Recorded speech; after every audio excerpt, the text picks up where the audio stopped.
Bəli, aldı görək Göyçə mahalından Surxay Məhəmmədoğlu Hüseyni havası üstündən necə ərz elədi, biz ərz eləyək, eşidənlər şad olsun.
Pəmbək mahalımdır,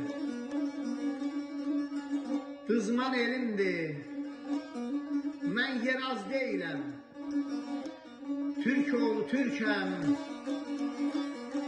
ləhcəsi, şibəsi, doğma dilimdir, mən yeraz deyiləm, Türk oğlu Türkəm.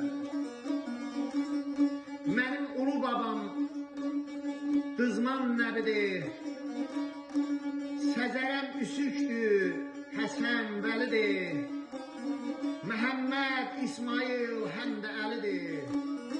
Mən yeraz deyiləm, Türk oğlu Türkəm. Tövbə kəliməsindən doğmadı tobam, Gediyorum, gəliyorum, danışıb babam. Ailələr, Türk yurdu mənim el obam. Mən yeraz deyiləm, Türk oğlu Türkəm.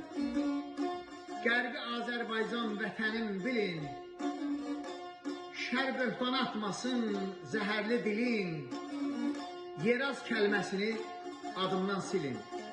Mən yeraz deyiləm, Türk oğlu Türkəm. Aldı görək tapşırmasını necə dedi.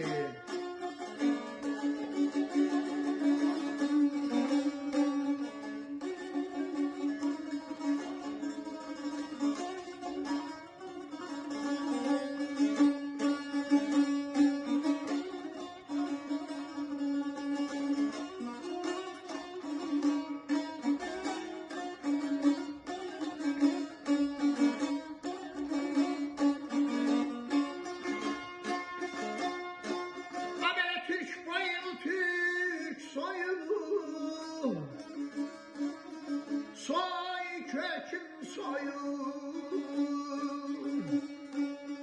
zurna balabanlı, düğünüm toyum, zurna balabanlı, düğünüm toyum.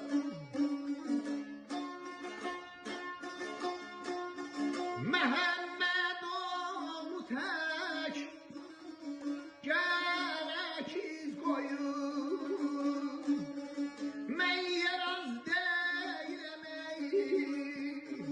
Türk oğlu Türkəm. Mən yeraz deyiləm, Türk oğlu Türkəm, Türk oğlu Türkəm, Türk oğlu